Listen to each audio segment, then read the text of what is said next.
Hai, Assalamualaikum dan selamat sejahtera semua. Hari ini kita nak kupas satu topik yang sangat dekat di hati kita sebagai pendidik, iaitu cara kita nak sediakan bahan pengajaran untuk pendekatan terbeza.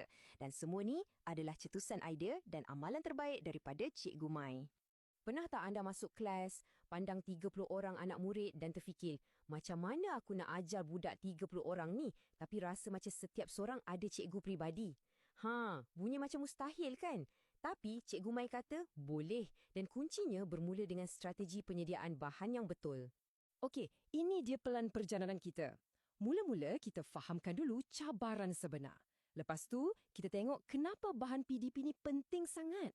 Seterusnya, kita belajar cara bina koleksi bahan kita sendiri dan kemudian, bahagian yang paling dinantikan, 5 amalan terbaik Cikgu Mai.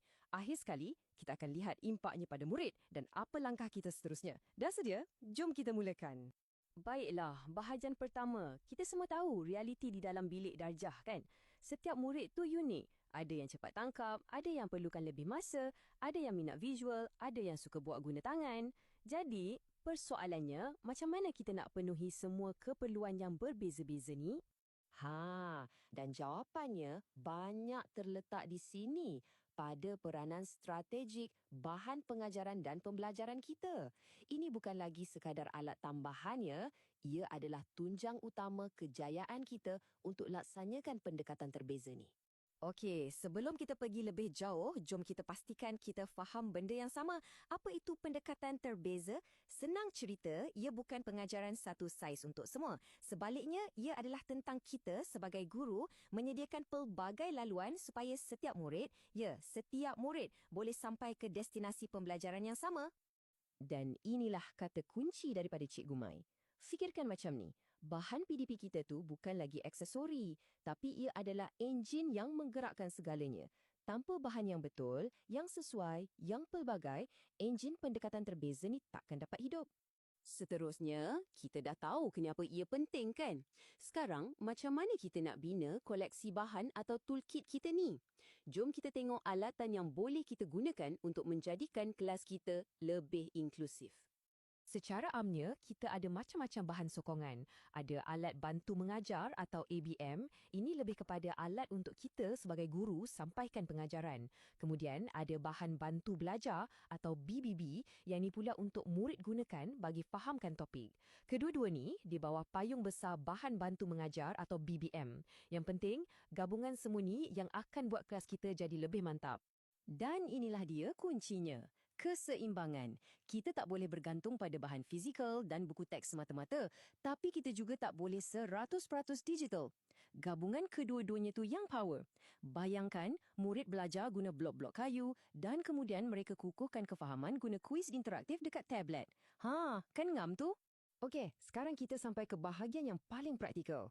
Intipati perkongsian kita hari ini, jom kita bedah siasat 5 amalan terbaik daripada Cikgu Mai untuk kita laksanakan terus dalam bilik darjah. Ini dia 5 strategi utama. Nombor 1, sediakan bahan ikut aras. Kena ada untuk kumpulan asas, sederhana dan juga yang lebih mencabar. 2, pilih ikut minat murid. Kalau diorang suka K-pop, guna lirik lagu K-pop tu untuk ajar peribahasa. 3, gabungkan bahan. Jangan guna satu jenis je. 4, beri mereka pilihan. Ini penting. Dan 5, guna bahan tu untuk sokong aktiviti, bukan sekadar jadi pameran. Kita berhenti sekejap dekat poin ni. Memberi murid pilihan. Ini satu konsep yang sangat berkuasa. Bila murid boleh pilih sama ada nak tunjukkan pemahaman melalui lukisan, penulisan atau pembentangan, kita sebenarnya sedang serahkan autonomi kepada mereka. Kita sedang pupuk rasa tanggungjawab dan pemilikan terhadap pembelajaran mereka sendiri. Ini game changer, betul-betul. Jadi, bila kita dah buat semua ni, apa hasilnya? Apa yang berlaku pada anak-anak murid kita dalam kelas? Jom kita tengok transformasi yang boleh kita jangkakan. Hasilnya memang sangat positif. Seperti yang kita boleh lihat, tumpuan dan minat murid meningkat mendadak. Kefahaman mereka jadi lebih kukuh, penglibatan jadi lebih aktif. Dan yang paling penting, jurang pencapaian antara murid yang cemerlang dan yang memerlukan bantuan mula dirapatkan. Cuba tengok data ni. Graf ni tunjukkan dengan jelas. Sebelum kita amalkan pendekatan ni, jurang pencapaian tu besar. Tapi selepas kita laksanakannya, nampak tak? Jurang tu semakin mengecil. Ini bukti yang pendekatan ni benar-benar berkesan untuk semua murid. Dan pada masa yang sama, bila jurang pencapaian makin kecil, tengok apa yang jadi pada penglibatan murid. Ia melonjak naik. Kelas kita akan jadi lebih dinamik, lebih hidung. Murid yang dulu senyap di belakang pun akan rasa lebih yakin untuk turut serta. Okey, tapi ingat, perjalanan ni tak berhenti di sini. Ini bukan projek sekali buat terus siap. Ia satu proses yang berterusan. Jadi, apa langkah kita yang seterusnya untuk terus berkembang? 3 perkara penting yang perlu kita amalkan secara berterusan. Pertama, jangan jemu perkaya bank bahan kita. Kedua, jangan takut nak cuba dan manfaatkan teknologi. Dan yang paling utama, sentiasa amalkan refleksi. Setiap hari, tanya diri kita, apa yang menjadi hari ini? Apa yang aku boleh buat lebih baik esok? Kerana pada akhirnya, inilah matlamat besar kita kan? Bukan sekadar nak habiskan silibus atau kejar grade, tapi untuk lahirkan murid yang lebih yakin diri dan bersedia untuk jadi pembelajar sepanjang hayat. Sebagai penutup, saya nak tinggalkan anda semua dengan satu cabaran kecil. Fikirkan sejenak, apakah satu bahan baharu, tak kira betapa ringkas pun, yang boleh anda sediakan untuk kelas anda esok?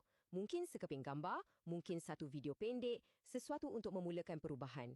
Fikir-fikirkan.